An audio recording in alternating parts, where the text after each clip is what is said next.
It was on November 12, 1844, a mere 7 days after James Knox Polk claimed victory in one of America's most contentious presidential elections, that 31 bodies were discovered.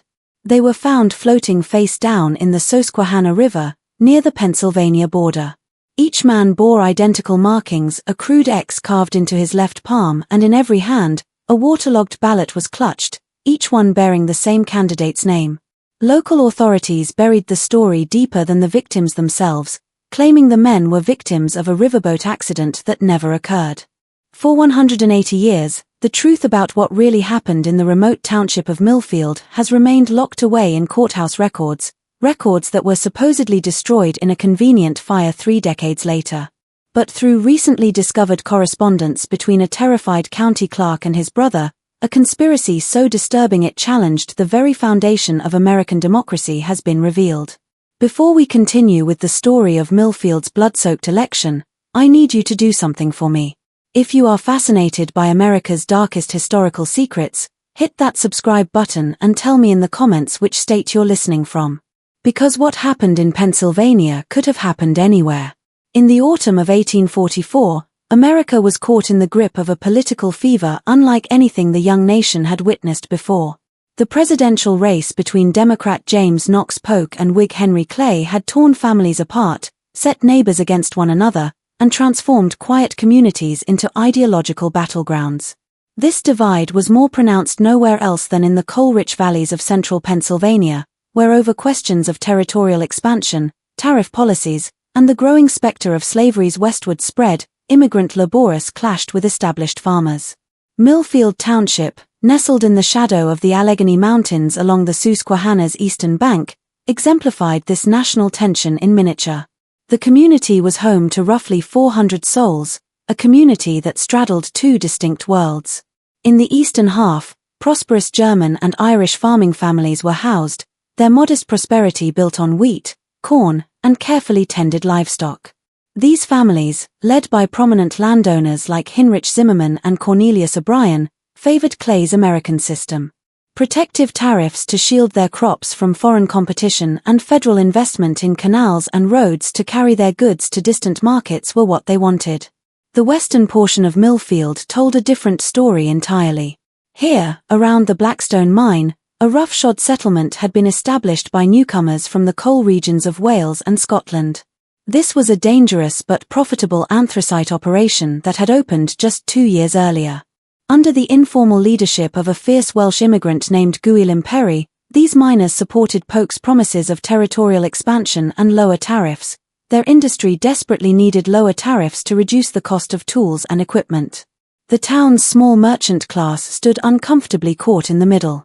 Store owner Samuel Hartwell, postmaster William Kensington, and the local physician Dr. Edmund Fairchild tried desperately to maintain neutrality, but a luxury that Millfield could no longer afford had become neutrality. The town's physical geography seemed to mirror its political divisions. A narrow valley road connected the farming community in the east with the mining settlement in the west. Through a small commercial district, this road passed, a district consisting of Hartwell's general store, Kensington's post office, Dr. Fairchild's medical practice, and the Millfield Inn, a weathered 2-story building that served as the community's unofficial meeting place. Just south of this central area stood the township's most imposing structure, a sturdy limestone courthouse built in 1834 with funds raised through community subscription. By October 1844, this courthouse had become the epicenter of Millfield's growing political crisis. Township elections were scheduled for November 5, the same day as the presidential contest, and local offices that had once been filled through gentlemanly agreement now sparked bitter competition. The position of township supervisor, traditionally held by Heinrich Zimmerman, was being challenged by Gwilym Perry. The tax collector's post, long occupied by William Kensington, now faced opposition from Owen Pritchard, Perry's brother-in-law. Most controversially, the position of Justice of the Peace, which carried the power to settle property disputes, authorize arrests, and officiate marriages, had drawn 4 separate candidates. As election day approached, both sides engaged in increasingly aggressive tactics. Torchlight parades were organized by farmers through the mining district, singing patriotic songs that sounded suspiciously like threats to Welsh-speaking residents. Each evening outside Hartwell's store, miners gathered, their conversations growing louder and more pointed as the unfair advantages enjoyed by the old families were discussed. Children stopped playing together across factional lines. Wives ceased speaking to neighbors whose husbands supported the opposing ticket. The tension reached a breaking point on November 3, just 2 days before the election, when someone, the identity was never determined, painted crude slogans across the courthouse walls during the night. Poke means poverty appeared in dripping red letters above the main entrance, while across the building's eastern face, Clay's cronies go home was scrawled. When township residents gathered the following morning to assess the damage, angry words quickly escalated into pushing matches that Dr. Fairchild barely managed to defuse by threatening to summon the county sheriff from 30 miles away. That evening, as November's chill settled over the Susquehanna Valley, both factions held final campaign rallies. In Zimmerman's large barn, the farmers gathered, where Hinrich delivered a passionate speech about preserving the values that had built their community. Meanwhile, the miners assembled around a bonfire near the Blackstone mine, where Gillem Perry spoke of opportunity and justice for working men. Each group could see the other's fire burning in the distance, and as the night wore on, those distant flames seemed to flicker with ominous promise.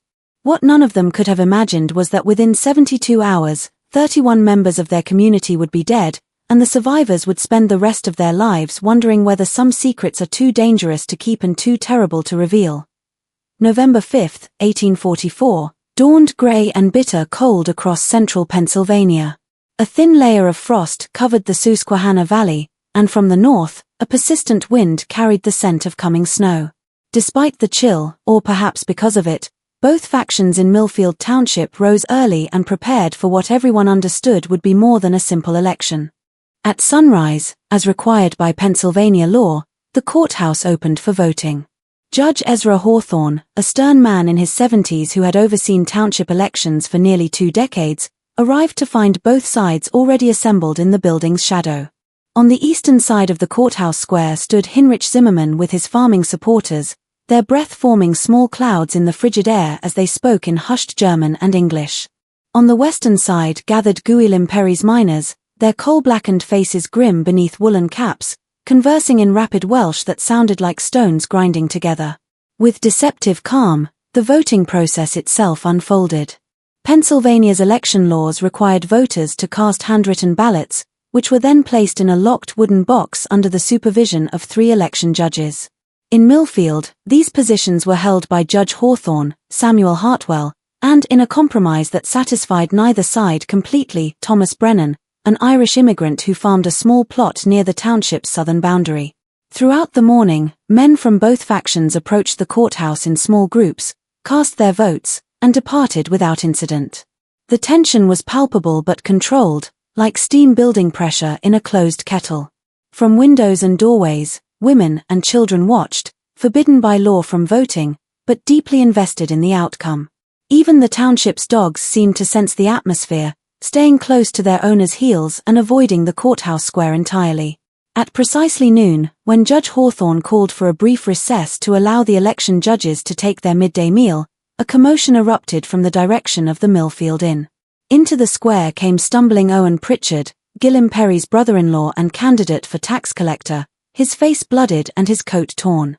Behind him walked 3 men that nobody in the community recognized, strangers with the rough appearance of river men, wearing heavy boots and carrying walking sticks that looked suspiciously like clubs. "They tried to buy my vote," Pritchard gasped, pointing at the strangers. "They offered me $50 to withdraw from the tax collector's race. When I refused, they said I'd regret it." Hinrich Zimmerman stepped forward, his weathered face flushed with indignation. "Who are these men? They have no business in our election." The largest of the strangers, a barrel-chested man with graying whiskers, spat into the frost-covered grass. "We got business wherever honest Americans are trying to vote," he said in an accent that placed him somewhere along the Ohio River. "Name's Pike. These are my associates, Mr. Crawford and Mr. Wade. We represent certain interests that want to see this election conducted fairly." Judge Hawthorne, despite his advanced age, possessed the authority of decades spent maintaining order in frontier communities. "I don't care who you represent," he declared, his voice carrying across the square. This is a local election for local people. You gentlemen will leave immediately, or I'll have you arrested for disturbing the peace." Pike's laugh was like gravel being poured from a bucket. "You'll have us arrested? With what authority? Your county sheriff is 30 miles away, and from what I hear, he's got his hands full with election troubles of his own." He gestured toward his companions. "We're staying until every vote is counted." What happened next would be debated for generations, though the facts themselves were never in dispute. Guillaume Perry, perhaps emboldened by what he saw as an attack on one of his supporters, or perhaps simply unable to contain months of accumulated frustration, strode across the square and confronted Pike directly. "You heard the judge," Perry said, his Welsh accent thickening with anger. "Leave our community in peace." Pike studied Perry for a long moment, then nodded slowly. "Welsh coal miner, aren't you? Thought so. You people are always causing trouble where you're not wanted." He reached into his coat and withdrew a folded paper. "Matter of fact, we've got a list here of troublemakers who shouldn't be voting today. Your name's right at the top." The paper Pike displayed was covered with handwriting, though from a distance nobody could make out the specific names. What they could see was that the list was long, perhaps 30 or 40 entries, and that several names had already been crossed out with heavy black lines. Dr. Edmund Fairchild, who had been observing from the courthouse steps, felt his medical training kick in as he recognized the signs of an escalating crisis. Heart rates were accelerating, muscles were tensing, and voices were rising toward the threshold where rational conversation becomes impossible. He stepped between the opposing groups, his black medical bag somehow lending authority to his words. "Gentlemen, please," he said, his voice steady despite the circumstances. "We're all Americans here. We're all neighbors. Whatever differences we have can be settled through the democratic process we're here to honor." Pike's response chilled everyone who heard it. "Democracy is a fine thing, Doctor, when it's limited to the right sort of people. But when foreigners and troublemakers start thinking they can vote themselves into power," he left the sentence hanging, but his meaning was clear enough. The stranger's words seemed to release something that had been building in the Millfield community for months. Heinrich Zimmerman stepped forward to support Dr. Fairchild's call for peace, but several of his farming supporters moved in the opposite direction, surrounding Pike and his associates with obvious approval. Meanwhile, Guillaume Perry's miners began closing ranks behind their leader, their faces hardening into the expressions they wore when dangerous work needed to be done underground. Judge Hawthorne, recognizing that his authority was rapidly diminishing, made a decision that would haunt him for the rest of his life. Rather than closing the election and sending everyone home, he chose to continue with the voting process, hoping that the formal structure of democratic procedure would restore order to the increasingly volatile situation. "The election will proceed as scheduled," he announced. "All qualified voters will cast their ballots in an orderly fashion. Anyone who disrupts this process will be held accountable under Pennsylvania law." But as the afternoon wore on, it became clear that Pennsylvania law held little sway in Millfield Township that day. Pike and his associates stationed themselves near the courthouse entrance, examining each voter with obvious scrutiny. When miners approached to cast their ballots, the strangers would consult their mysterious list and engage in whispered conferences that often resulted in challenges to the voters' eligibility. By 4 p.m., with darkness already beginning to gather in the valley, only half the expected votes had been cast. Those miners who had managed to vote did so under the hostile stares of Pike's men, while farmers who supported Zimmerman's ticket were waved through with encouraging nods. The imbalance was obvious to everyone present, but Judge Hawthorne seemed paralyzed by the complexity of the situation he faced. As the final hour of voting approached, Guillaume Perry made a decision that would seal his fate and the fate of 30 others. He gathered his supporters, not just the miners, but also several Welsh and Scottish families who farmed small plots in the township's western areas, and marched them toward the courthouse in a compact group. Their intention was clear: they would vote as a bloc, overwhelming Pike's ability to challenge individual voters through sheer numbers. The strategy might have worked in a normal election, but November 5, 1844 was not a normal election, and Pike was not a normal observer. As Perry's group approached the courthouse steps, the stranger raised his hand in a signal that his associates clearly understood. What followed happened so quickly that witnesses would later disagree about the exact sequence of events. Pike called out that he was placing the entire group under citizens' arrest for conspiracy to commit election fraud. Several miners responded by pushing forward, demanding to know by what authority Pike claimed such power. Heinrich Zimmermann's farmers, believing that their opponents were attempting to rush the voting booth through intimidation, moved to block the courthouse entrance. In the growing confusion, nobody ever determined who threw the first punch. Within seconds, the courthouse square erupted into chaos as men who had been neighbors for years found themselves locked in vicious combat. The sound of fists meeting flesh mingled with curses in English, German, and Welsh, while women screamed for their husbands to stop fighting, and children scattered to hiding places behind buildings and trees. Judge Hawthorne, despite his age, waded into the melee in an attempt to restore order. He managed to reach the courthouse steps and began shouting for everyone to stop fighting, but his voice was lost in the din of battle. Dr. Fairchild abandoned his medical bag and joined the judge's efforts, grabbing combatants and physically separating them while pleading for sanity to prevail. The fight might have burned itself out through exhaustion, as such confrontations often do, but Pike had not come to Millfield alone, and he had not come unprepared. At the height of the battle, when nearly every adult male in the community was engaged in combat, a shrill whistle pierced the air from the direction of the Susquehanna River. The sound seemed to freeze everyone in place, bruised faces turning toward the water with expressions of growing alarm. Through the gathering dusk, they could see figures moving along the riverbank, not just a few men, but dozens of them, carrying lanterns that bobbed like fireflies as they approached the township. Pike wiped blood from his split lip and smiled with genuine satisfaction. "Told you boys we represented certain interests," he said to the stunned crowd. "Those interests don't take kindly to election fraud." As the lanterns drew closer, the residents of Millfield Township began to realize that they faced something far more serious than a simple election dispute. The approaching figures moved with military precision, and the light from their lanterns gleamed off objects that were definitely not walking sticks. Judge Hawthorne, his formal authority already undermined, tried one last time to assert legal control over the situation. "Whatever your grievances," he called out to Pike, "they must be settled through proper legal channels.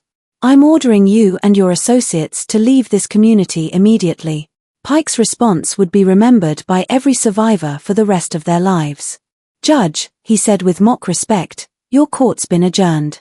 The men who emerged from the darkness along the Susquehanna's banks that evening were unlike anything the residents of Millfield had ever encountered. They moved with the disciplined coordination of military veterans, but their equipment and demeanor suggested something far more sinister than official law enforcement. Each carried a rifle and a coil of rope, and their faces bore the hard expressions of men accustomed to violence as a tool of business. Their leader, who introduced himself only as Captain Thorne, conferred briefly with Pike before addressing the assembled crowd.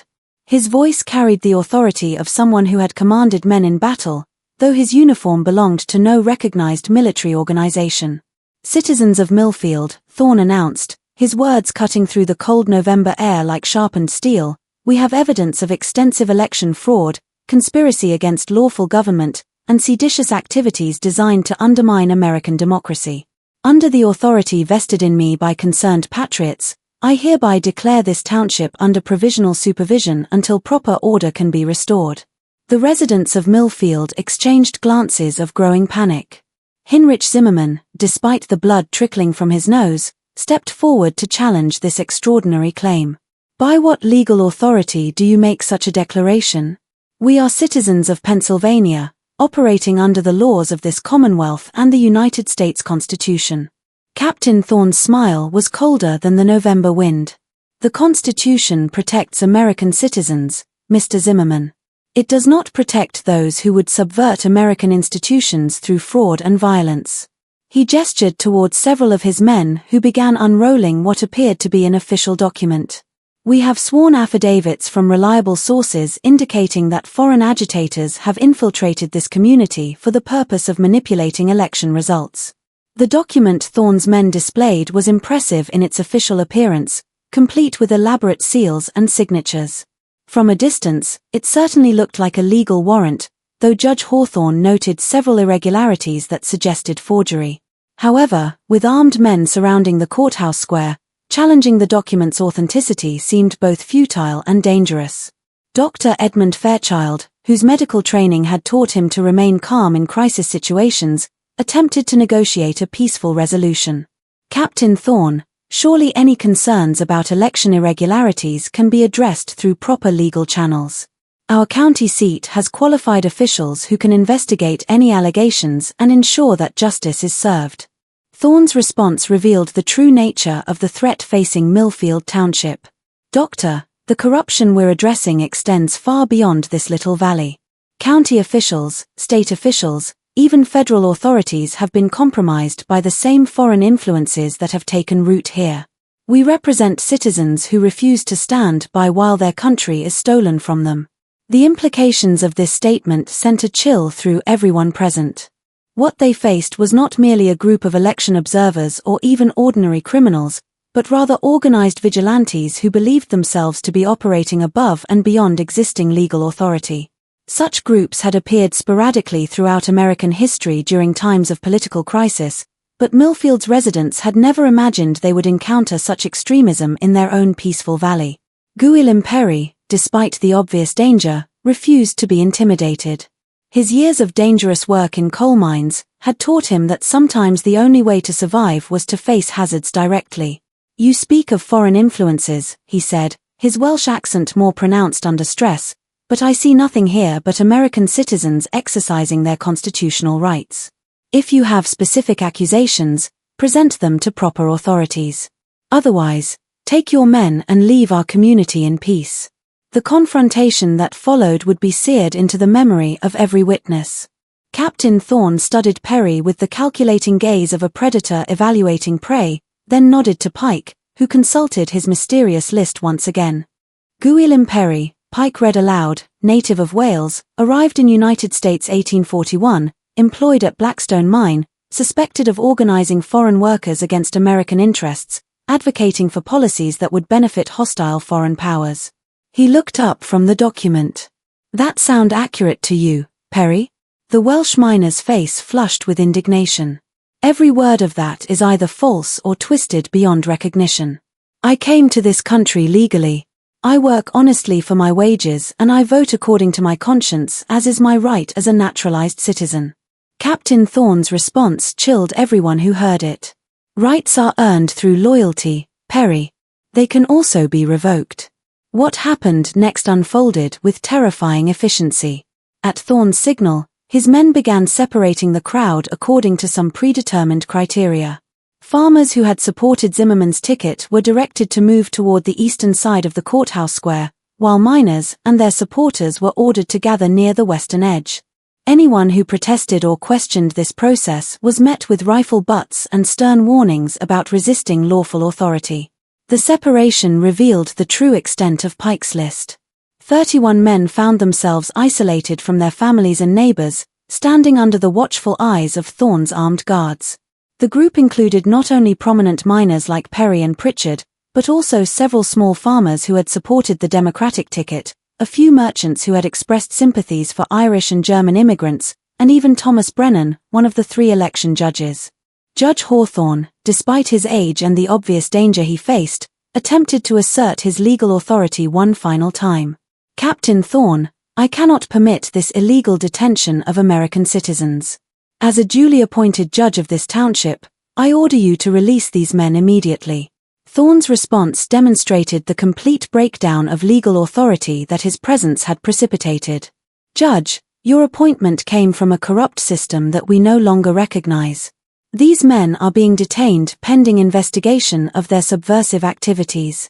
He paused, studying the elderly judge with obvious contempt. "Unless you'd like to join them, I suggest you confine your activities to observing."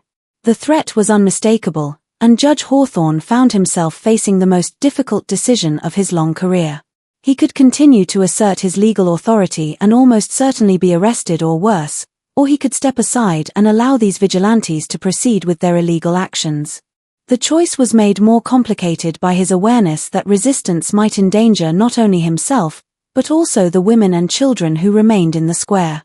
As darkness fell completely over the Susquehanna Valley, Captain Thorne ordered his men to light additional torches around the courthouse square. The flickering flames cast dancing shadows across the faces of the assembled crowd, creating an atmosphere that combined elements of a medieval trial with the organized brutality of military occupation. "Citizens of Millfield," Thorne announced, his voice carrying clearly in the cold air, "we will now proceed with a proper investigation of the seditious activities that have corrupted your community. Those who cooperate with this investigation will be treated fairly. Those who obstruct justice will face appropriate consequences." The 31 detained men stood in a tight group surrounded by armed guards, their faces reflecting fear, anger, and growing desperation. Their families watched from the edges of the square, held back by more of Thorne's men whenever they attempted to approach their husbands, fathers, and sons. Samuel Hartwell, the store owner who had tried to remain neutral throughout the election crisis, found his voice despite the terror that gripped him. "Captain, these men have done nothing more than vote according to their consciences. Surely that cannot be considered sedition in America." Thorne's smile never wavered, but his eyes grew noticeably colder. "Mr. Hartwell, voting is indeed a sacred American right, but voting fraudulently, conspiring with foreign agents, and attempting to subvert legitimate government are serious crimes that demand serious consequences." The store owner pressed on, perhaps recognizing that someone needed to speak for justice before it was too late. "What evidence do you have of fraud or conspiracy? What foreign agents? These are our neighbors, men we've known for years." Captain Thorne gestured toward Pike, who produced another official-looking document. "We have extensive documentation of communications between these men and agents of hostile foreign powers. We have evidence of organized efforts to manipulate election results. We have witnesses who will testify to seditious conversations and planning." The documents Pike displayed appeared impressive, filled with official seals and elaborate handwriting. However, Judge Hawthorne, despite his precarious position, noticed that the papers were held too far away for anyone to read the actual content. He also observed that Thorne's men seemed nervous, constantly glancing toward the river, as if expecting something or someone. Dr. Fairchild, whose medical practice had brought him into contact with men from all walks of life, attempted to appeal to whatever humanity might remain in their captors. "Captain, even if these accusations were true, surely the proper course would be to turn these men over to county authorities for trial. Summary justice serves no one and helps nothing." Thorne's response revealed the true depths of the conspiracy that had descended upon Millfield Township. "Doctor, county authorities are part of the same corrupt system that allowed this situation to develop. State authorities have been compromised by the same foreign influences. We represent the only remaining hope for justice in this matter." The implications were staggering. What the residents of Millfield faced was not merely a group of vigilantes operating outside the law, but rather an organized conspiracy that claimed to supersede all existing legal authority. Such movements had appeared periodically throughout American history during times of political crisis, but never before had the isolated valley community encountered such extremism directly. As the night wore on, it became increasingly clear that Captain Thorne and his men had not come to Millfield for a simple election intervention. They had come prepared for something far more sinister, and the 31 detained men were about to discover exactly what that something was. The temperature continued to drop as midnight approached, and a thin layer of snow began to fall across the Susquehanna Valley. In the flickering torchlight, the snowflakes looked like ash from some distant fire settling over the courthouse square with ominous silence.